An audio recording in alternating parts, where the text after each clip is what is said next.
Sebelum menonton, jangan lupa like, subscribe, dan tekan tombol lonceng. Selamat menyaksikan. Presiden Prabowo Subianto menekankan pentingnya program kerja yang signifikan, terukur, dan saling bersinergi antara kementerian atau lembaga sesuai dengan arah kebijakan yang disampaikan pada pidato pelantikannya di depan Majelis Permusyawaratan Rakyat. Penekanan tersebut disampaikan Kepala Negara saat memimpin sidang Kabinet Paripurna Perdana di ruang sidang Kabinet Jakarta.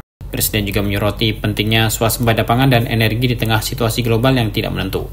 Selain itu, Presiden turut menginstruksikan kementerian terkait untuk segera merumuskan program hilirisasi 26 komoditas utama yang harus dikejar dalam waktu dekat. Selain bidang pangan dan energi, Presiden Jokowi juga menekankan pentingnya program makan bergizi bagi anak-anak dan ibu hamil.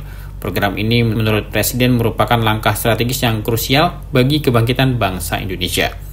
Pendidikan dan kesehatan juga menjadi perhatian utama Presiden Prabowo dalam sidang ini. Dia menegaskan pentingnya penggunaan teknologi untuk mempercepat akses pendidikan serta melanjutkan reformasi kesehatan guna mengatasi kekurangan tenaga medis. Pada aspek pertahanan dan penegakan hukum, Presiden meminta penegakan hukum yang tegas terhadap berbagai ancaman seperti judi online, narkoba, penyelundupan, korupsi, serta kebocoran. Presiden meminta aparat hukum dan intelijen untuk fokus pada pengawasan serta penindakan tegas dalam upaya menjaga stabilitas nasional. Saya kira dalam waktu dekat saudara-saudara akan segera menyiapkan program kerja saudara masing-masing. Saya beri kesempatan segera dan sewaktu-waktu terus saya akan panggil koordinasi. Tadi pagi sebelum sidang kabinet saya sudah koordinasi sama beberapa menteri dengan Jaksa Agung, dengan BPKP, dan besok pun kita akan lanjutkan. Ada beberapa pengarahan dari saya, Menteri Bappenas, pastikan semua program dan kegiatan di semua kementerian lembaga mempunyai kontribusi yang signifikan, terukur, dan saling bersinergi. Pelajari kembali semua proyek. Jangan ada proyek yang mercusuar. Semua ditujukan kepada yang saya sampaikan pada pidato saya di depan Majelis Permusyawaratan Rakyat pada hari pelantikan saya. Kita harus swasembada pangan. Itu prioritas dasar karena situasi global. Perang besar bisa pecah setiap saat. Kita harus jamin kemampuan kita memberi makan rakyat kita sendiri. Swasembada energi mutlak. Kita bersyukur kita punya sumber alam yang sangat besar. Kita sekarang tidak boleh ragu-ragu memanfaatkannya sebaik-baiknya. Hilirisasi kunci daripada kemakmuran. Karena itu saya minta menteri-menteri terkait, Menteri Investasi, Hilirisasi, Menteri Bappenas, Menteri ESDM, dengan beberapa menteri lain dibantu oleh tentu Menko Perekonomian dan Ketua Dewan Ekonomi Nasional, saya minta segera inventarisir proyek-proyek penting dalam program hilirisasi kita. 26 komoditas, proyek-proyek yang vital dalam 26 komoditas tersebut yang harus dihilirisasi segera dirumuskan, bikin daftar, dan kita segera untuk mencari dana sehingga kita bisa mulai hilirisasi dalam waktu yang sesingkat-singkatnya. Kemudian program makan bergizi,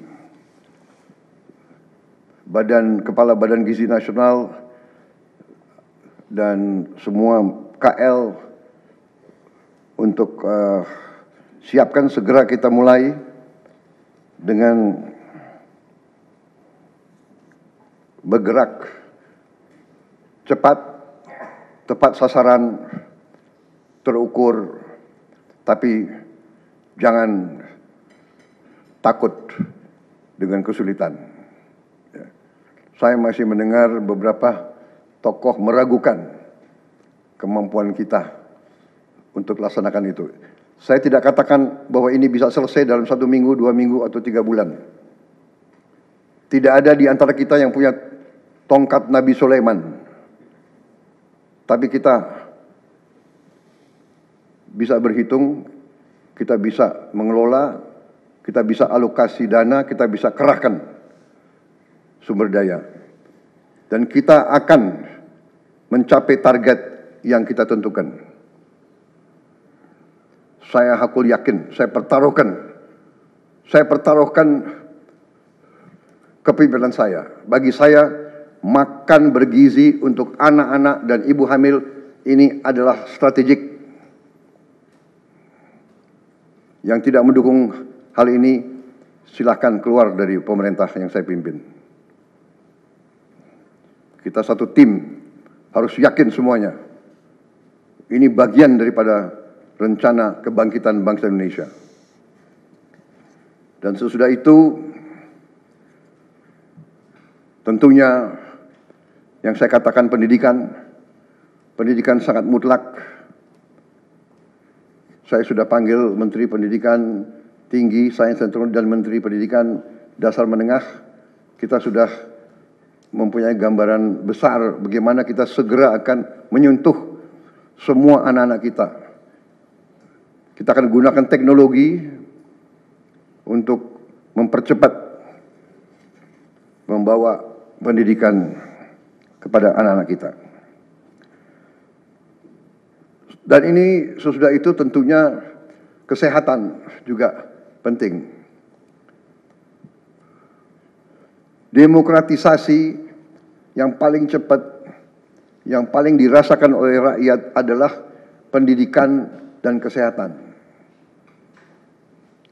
Kalau kita bisa memberi pendidikan yang terbaik untuk anak-anak kita, kesehatan yang memadai untuk seluruh rakyat kita, itu adalah demokrasi yang sebenarnya.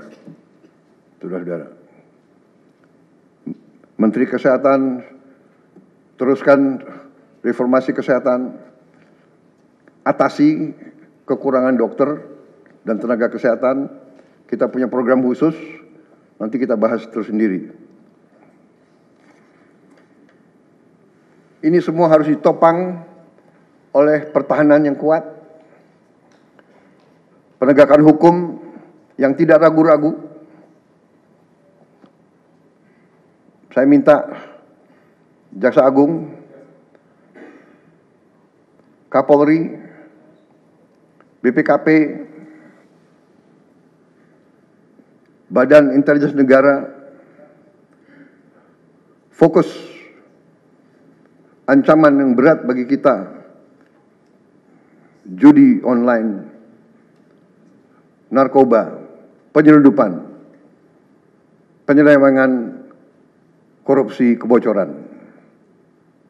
Hanya dengan penegakan hukum yang tegas dan intelligence yang baik, bukti-bukti yang kuat, bisa kita segera mitigasi hal ini semua. Tim Elgen Media melaporkan.